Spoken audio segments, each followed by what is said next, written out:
Welcome back to the Word on Fire show. I'm Brandon Vogt, the host and the senior publishing director.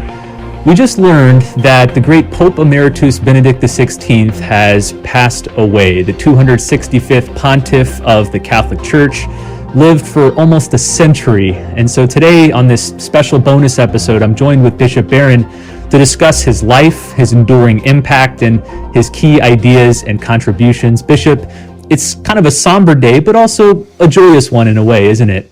Yeah, I think so. You know, obviously it's a sad day. He was a great man and one of the most consequential players in the church, really, of the last 100 years, I would say. But, you know, for people of a spiritual vision, the Christian faith, it's a day of joy as he finds the friendship with the Lord that he always longed for. So, yeah, it's a sad day, as you say, somber, but at the same time, we rejoice in his union with the Lord. Joseph Ratzinger, as he was known before becoming Pope, was born in 1927. So this man lived almost 100 years. The number of events that he witnessed and was a part of, both within the church and in the wider world, is enormous. We could spend hours talking about his whole biography, but can you give us a basic arc of the life of Ratzinger Benedict? I'll see if I can. There's so much to say, but just maybe a few highlights. As you say, born in 1927, he's from the southern part of Germany, from Bavaria, which is a deeply Catholic culture, and he was formed very much by that. His father was a fierce anti-Nazi, and young Joseph comes of age during those Hitler years, and he's a teenager at the end of the war, and for a brief time is in the Hitler Youth, but just the way that any young man was drawn into that. At the very end of the war, he was actually involved in defending the fatherland, but he was just a kid at the time. Joins the seminary, becomes a priest, and does pastoral work for a very short time, but everyone knew he was destined for an academic career because his brilliance in that field was evident early on. He's kind of a phenomenon in a way, because as a very young man, he gets these important positions in German universities in Bonn and Munster, I think. And then he comes to the attention of Cardinal Frings, who was the Archbishop of Cologne. And this was the time to be a theologian, because this was when Vatican II was just being talked about and then getting underway. And the leading bishops wanted periti, that's the Latin for theological experts, to bring with them. And so Frings has the brilliant idea to bring along this startlingly bright young theologian. So to Rome in 1962 comes Joseph Ratzinger. He's there for all the sessions of the council. Despite his youth, he plays an outsized role at Vatican II, helping to write some of the major documents in dialogue with all the major players, helping to explain the council to those around him. I have argued for a long time it's the central event of his life. He's a man of the Second Vatican Council, a player at it. During the council, if you want to put it this way, a liberal, because he was for the reforms of the council, against those forces that were resisting the conciliar reforms. But then, of course, very quickly after the council, he becomes an equally vehement critic of a Catholic progressivism that he saw as going beyond the conciliar texts, as claiming a magisterium for itself, of threatening the integrity of the Catholic tradition. And so he becomes an outspoken opponent of that. So by 1975, the liberals become a conservative, even though he himself hasn't changed his thinking at all. And he said that at one point. I find it very credible, having read him a lot over the years. He didn't change, but he remained steadfast against these two ways of resisting Vatican II, let's say. And I think that's the key now to understanding him. He is a man of the council who wants to defend it against its conservative and its liberal critics. Now, he finds a very like-minded friend in Karl Wojtyła. He would have known him at Vatican II, because Wojtyła was the Archbishop of Krakow, so he was there as a father of the council, Ratzinger as a peritus. They would have known each other. But they really came to know each other, they say, during the conclaves of 1978, the year of the three popes. So they were both cardinals by that time. Ratzinger had been made Archbishop of Munich, and then was quickly named a cardinal by Paul VI. So he and Wojtyła are together at those conclaves. And I think Wojtyła realized, this man's a kindred spirit to me. So then when Wojtyła becomes John Paul II, he taps Ratzinger as his head of doctrine. So then for about 25 years, Cardinal Ratzinger became very well known as the head of the Congregation for the Doctrine of the Faith. I think the best way to read his work during those years is what I just said. He was a defender of the right interpretation of Vatican II and holding off its critics on both left and right. Elected Pope at the death of John Paul II in 2005, even though he was pretty old, he was 78 in 2005. And I remember that very well, that a lot of people thought, well, sure, he's great, but he's just too old to be Pope. He gives a sermon at the Mass preparing for the conclave. And he used that famous phrase, the dictatorship of relativism.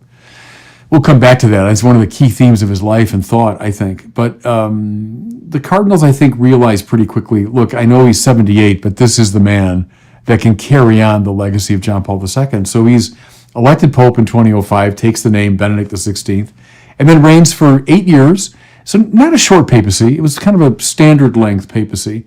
And then, of course, famously, 2013, he resigns the papacy, the first one to do it in, what was it, Brandon, 700 years or something. I remember those days very well. I was doing commentary for NBC News at the time, and there was so much interest in the fact of his resignation and the election of his successor. And then the last, 10 years or so, he's living in kind of retreat and isolation in the Vatican gardens. So that's, if you want, the arc of a rather extraordinary life that's just come to an end. Let's go back to those years in the early to mid 60s, which marked the most defining and important time, I think, in Ratzinger's life and in the life of the church.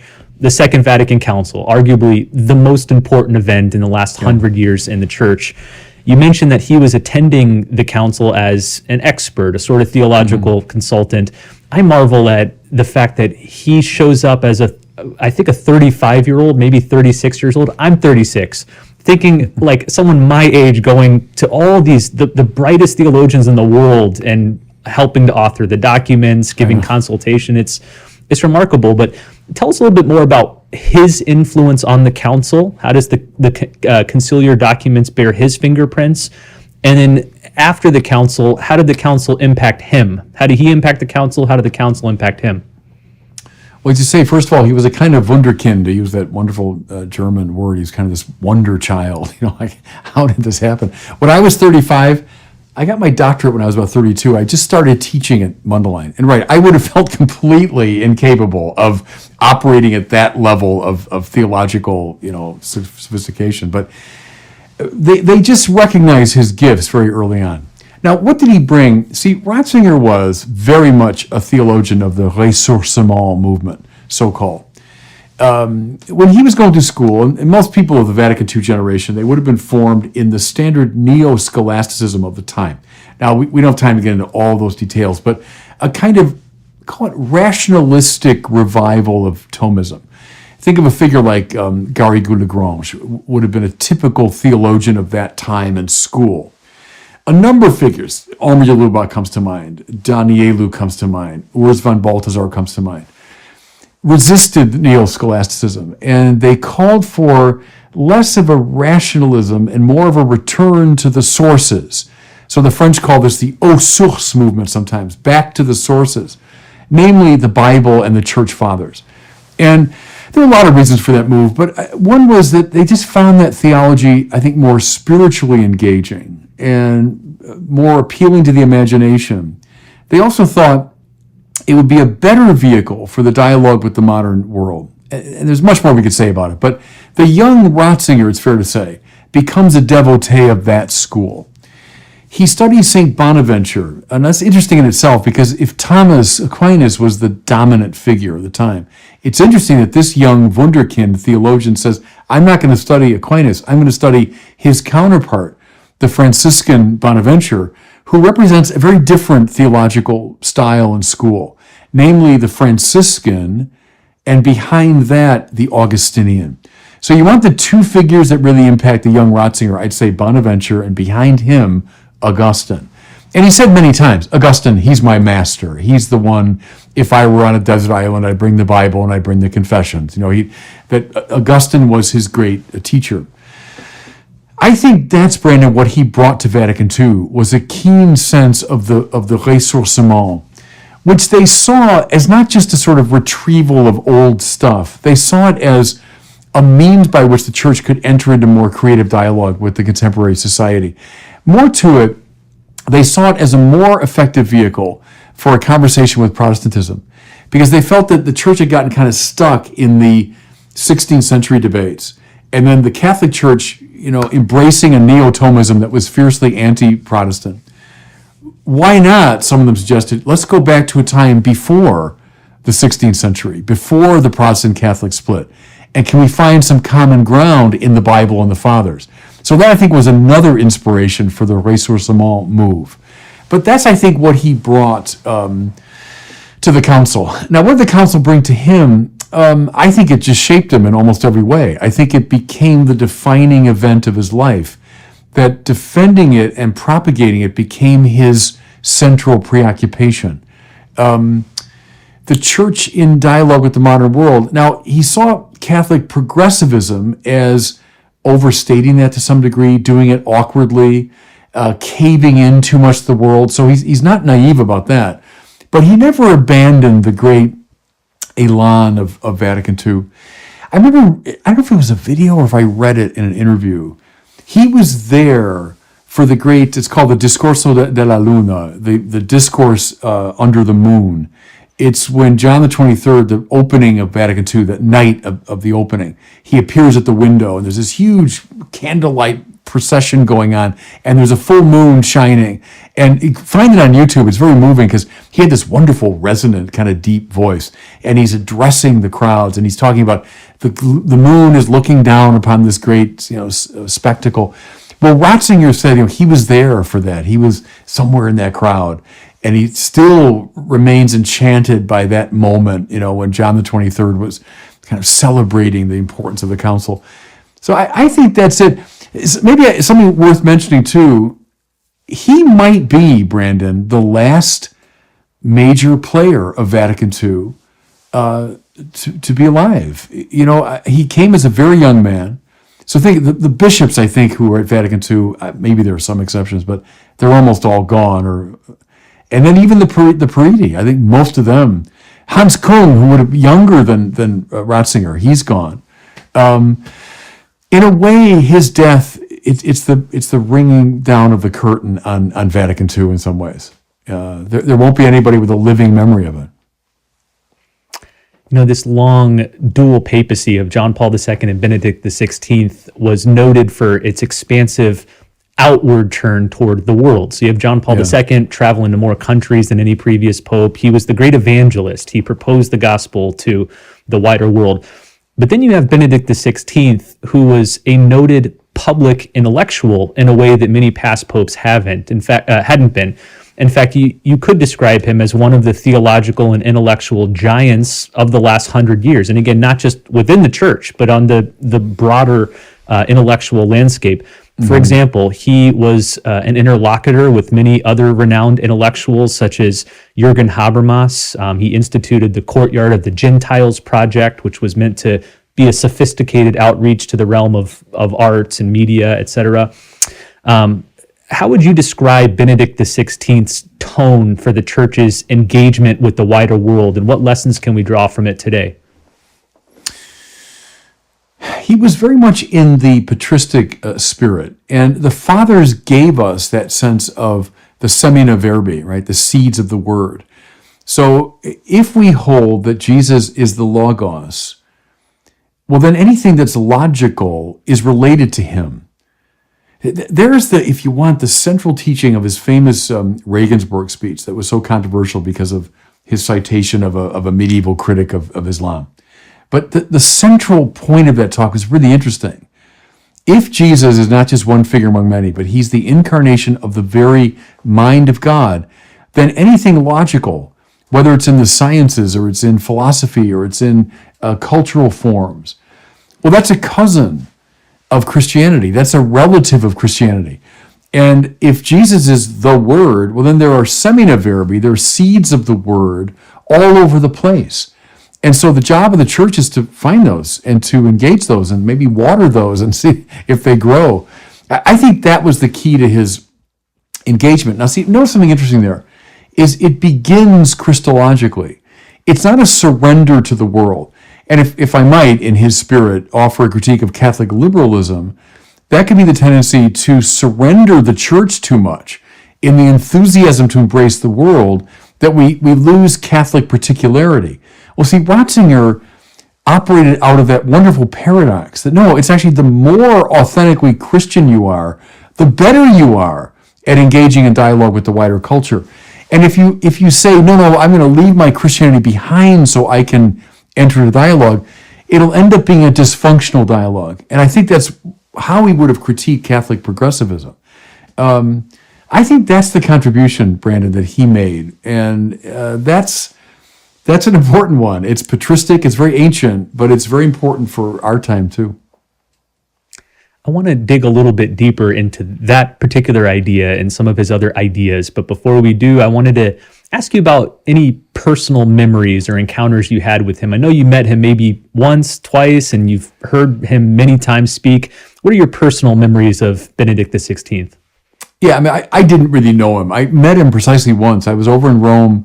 It was right after he was elected Pope. It was 2006 maybe. And we were having an event in Chicago called 24 Hours of Grace, where we were offering confession for 24 hours. So I was in Rome for something else. I forget what it was.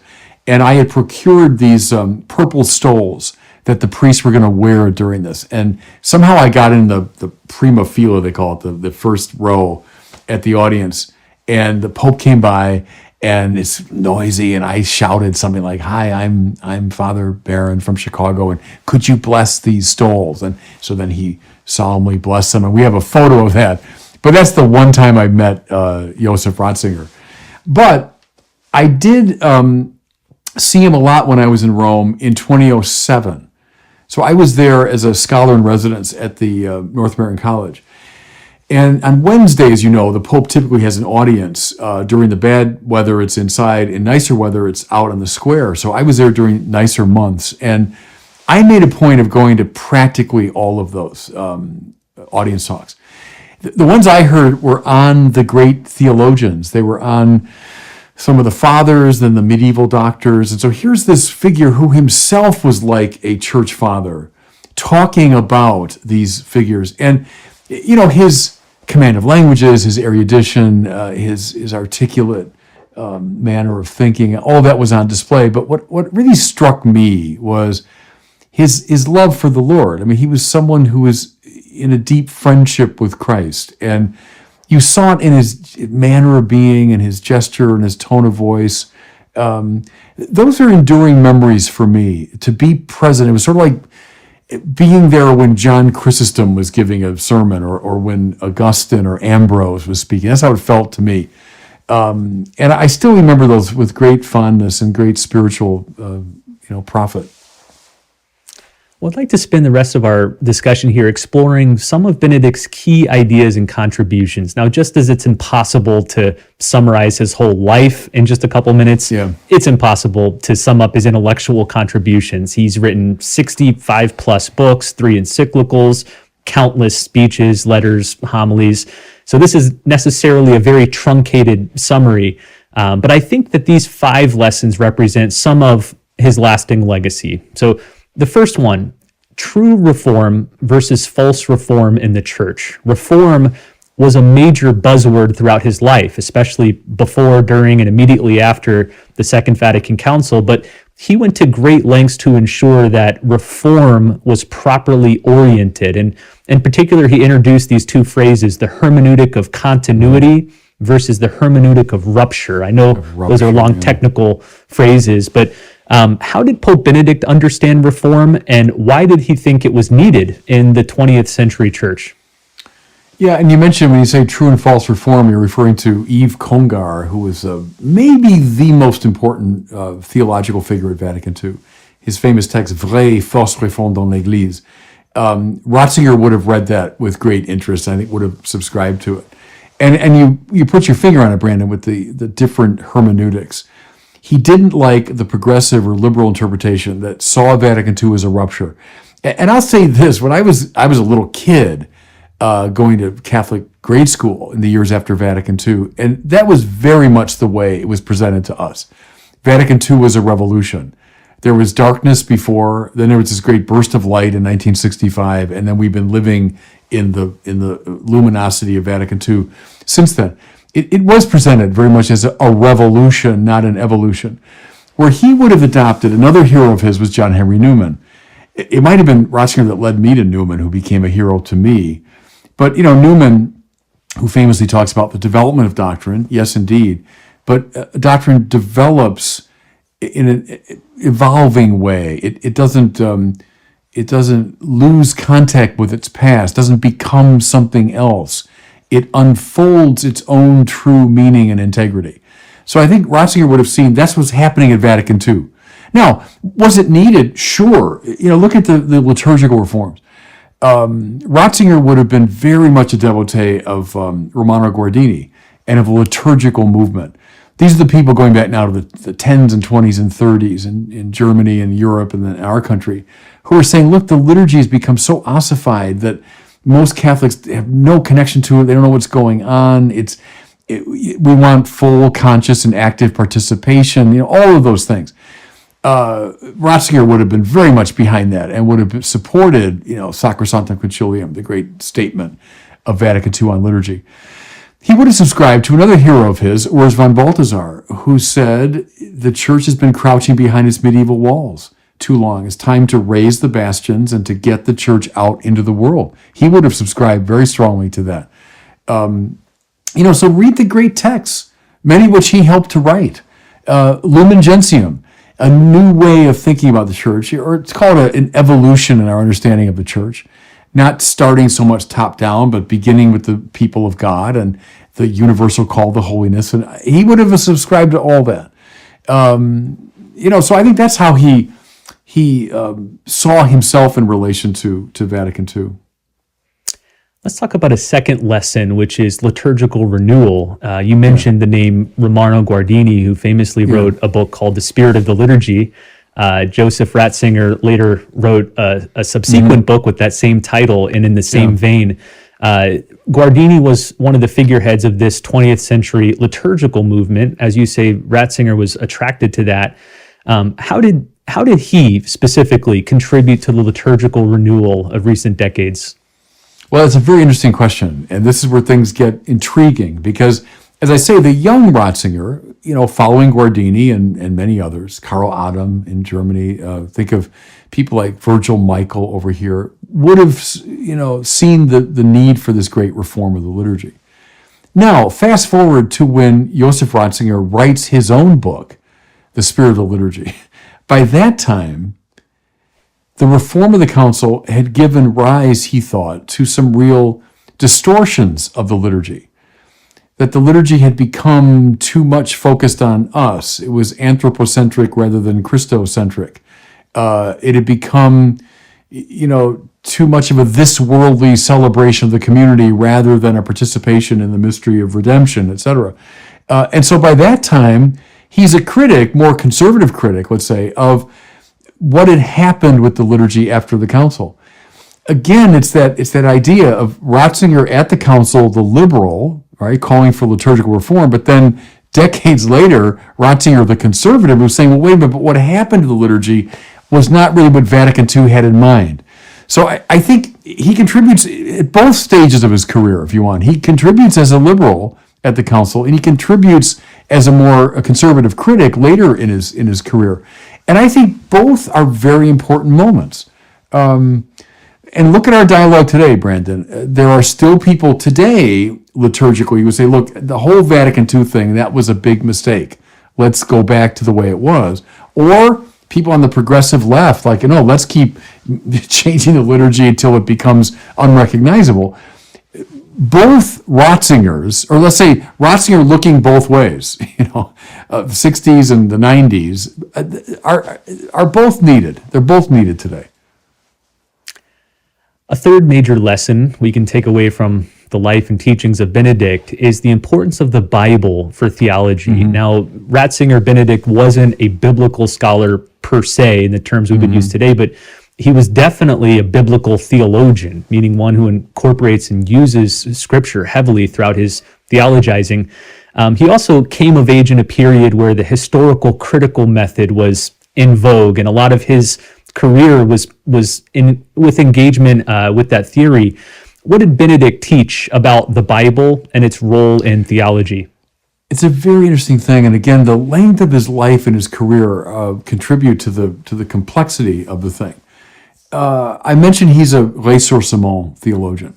One of the problems that a lot of the people that taught him had with neo-scholasticism was its lack of biblical reference. They thought it was too much of a deductively rationalistic, philosophical approach to religion. And so the recovery of the Bible becomes key for them. Now, who had that in their bones but the church fathers? So you can't read Augustine. Augustine, a philosophically brilliant figure, obviously, but he's a biblical theologian. Read someone like Origen, he's animated at every turn by the Bible. The great preachers like Ambrose and Chrysostom, and then Jerome, who's the great biblical figure. The fathers were immersed in the Bible. So that's an opening move that Ratzinger makes, to say that we need a ressourcement that brings us back to the Bible. Then to your second point, fast forward from the Council, the 60s, to 1988, and to text that I think is one of the most important that Ratzinger wrote. And it was at a conference sponsored by Richard John Neuhaus in New York. At the time, Neuhaus was still a Lutheran. He was about to become a Roman Catholic. But it was a conference on the Bible, and some of the leading figures, Raymond E. Brown himself was there, so some of the leading figures in Catholic biblical scholarship, most of whom operated out of the historical critical method. And Ratzinger gives this kind of programmatic speech, not rejecting historical criticism, but of saying it needs to be complemented and supplemented in all sorts of ways. And what he was suggesting was a more patristic way of doing it. That speech had a huge impact on a lot of us. I'll include myself there. 88, where was I? I was 2 years ordained to the priesthood at that point. I would have been formed almost entirely in an historical critical approach to the Bible. I don't know when I first read Ratzinger's speech. It wasn't in 1988, but it led me, I'll confess, to say, yeah, we need to think about this thing differently. Most of the work I've done with the Bible has been very much animated by this Ratzingerian ressourcement move. Well, fourth major lesson from the life and teaching of Benedict XVI was his synthesis of faith and reason. Especially in light of an unbelieving world, he felt it was important, following the moves of John Paul II, to emphasize not just the compatibility, but the mutually enhancing nature of both faith and reason. You mentioned earlier his famous Regensburg address, maybe the climax of this point. Again, controversial because of some offhand remarks about Islam, but it was fundamentally about the need to see reason as a common ground from which to address differences of opinions, whether ethical, theological, moral. What was he arguing there in the Regensburg address, and why is that still important today? Yeah, it's super important. And I made the point earlier about Christ the Logos, and therefore all of logic is related to him. But there's another point he made there that's interesting. Namely, the importance of an intellectual approach over a voluntaristic approach. So voluntarism, from voluntas in Latin, meaning will. When you have a will-centered approach, the focus comes to be upon power. Voluntarism often begins as a theological movement. We're so impressed by God's transcendence and God's sovereignty. God can do whatever God wants. And so the voluntas Dei, the will of God, becomes the most important. Well, that will translate itself very often into a sort of voluntarism at the human level, where politically speaking, culturally speaking, speaking both individually and collectively, it's the will that matters. Well, see, what Ratzinger saw, and he's dead right about this, I've always been a sharp critic of voluntarism because it leads almost ineluctably to violence, is we don't find a common ground that we can talk and think about. We have two opposing wills. We have my will and your will, and there's no way to really adjudicate the dispute. I think there's a straight line from voluntarism to someone like Nietzsche and to Foucault in our time, that those are voluntaristic instincts. Ratzinger said, a logos-centered religion is one that leads toward dialogue rather than toward violence. Dialogue, there's logos again, right? If Christ is the logos, then anything logical is related to him. Well, that means I can find common ground with another philosophy, with another science, with another cultural perspective, if we can find what's logical in our two perspectives. That's what he was arguing in the Regensburg Address, and it remains of crucial significance, I think, in our conversation today. Well, let's turn to the fifth and final lesson from Pope Benedict XVI. I think it's maybe his most defining mark. It's also one of the 8 principles of Word on Fire. We've adopted it as our own, and that's Christocentrism. Christocentrism. I think you've used that phrase a couple of times. Yeah. I think back to the very first paragraph in Benedict's encyclical, Deus Caritas Est, in which he has what's maybe his most famous one-liner, his most famous quote. He says, "Being Christian is not the result of an ethical choice or a lofty idea, but the encounter with an event, a person, which gives life a new horizon and a decisive direction." And of course, that person is Jesus Christ. He also wrote a magnificent 3-volume series known as the Jesus of Nazareth series, which illustrates this Christocentric principle in spades. How did Pope Benedict XVI contribute to a more Christocentric Catholicism? Well, in all the ways you just mentioned. And it goes right back to his early formation. A scholasticism that was very rationalistic tended to be non-biblical, and for that same reason tended to be non-Christological. Now, I'm overstating it here to make the point, but there was a tendency to read religion in a very rationalistic, deductive way, and to bracket Christian particularity. Well, the young Ratzinger turns not toward the neo-scholastics, but he turns toward Bonaventure and Augustine and the Fathers, for all of whom the particular Christ, this Logos made flesh, this Jesus, is the point of orientation. Think of so much of theological liberalism, beginning with someone like Schleiermacher, that also bracketed the particularity of Jesus. It was very much in favor of a universal type religious experience. Ratzinger would have been formed against that. Now, the paradox, and he had the nuance of mind to see it. The paradox is the more you emphasize that particular Jesus, who is the Logos made flesh, the more you're able to enter into a conversation with those outside the Christian ambit. So for him, it was not this either or. It was an implication of his Christocentrism that he could be very much geared to the culture. Now, that's Word on Fire. I mean, even as I talk about this, I see in so many ways, I would have read Ratzinger, beginning in the late 80s or 90s, and I used him in my classes at Mundelein for many years. I had the students read the Introduction to Christianity, many others. I just see in all these ways, through a kind of osmosis, Ratzinger's thinking became my thinking on a lot of issues. And I still think it's the best way forward for the church, especially in its dialogue with the modern world. So, are you going to just pay tribute to this massively important figure? Well, as we close, let me ask you this final question about his enduring legacy.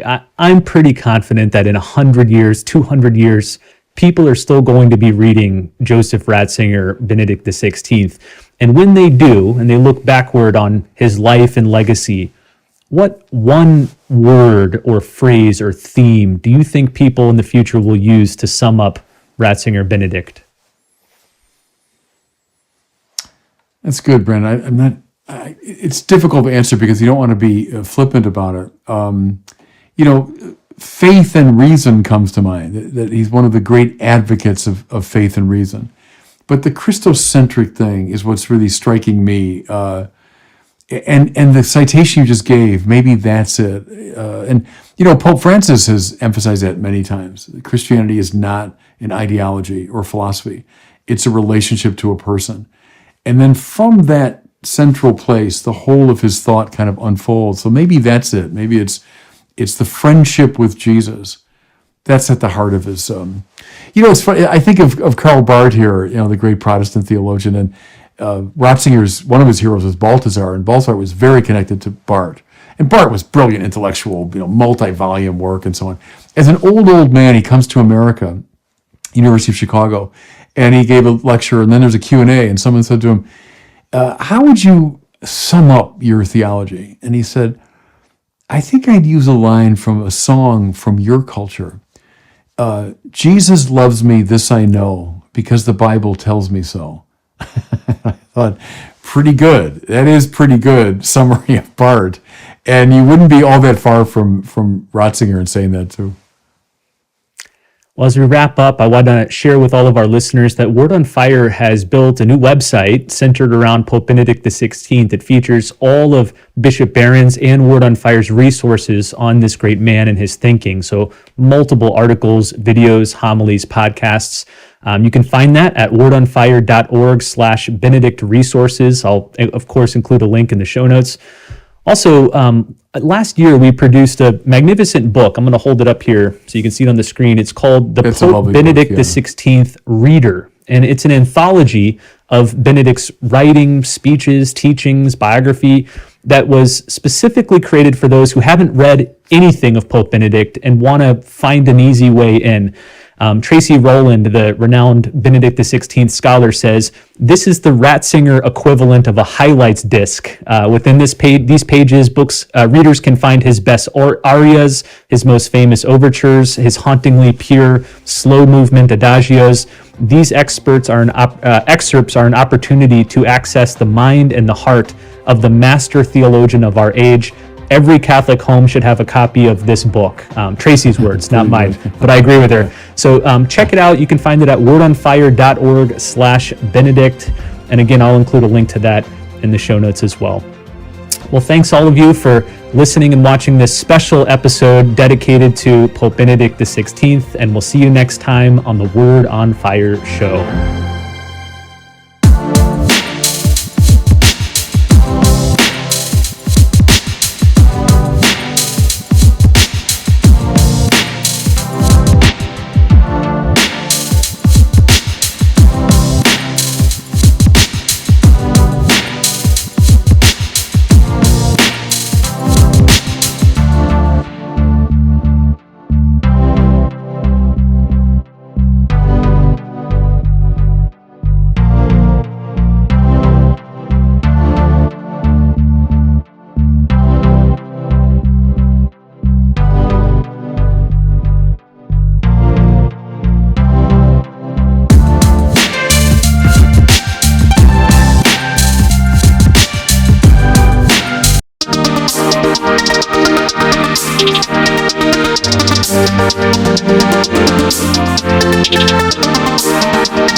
Thank you.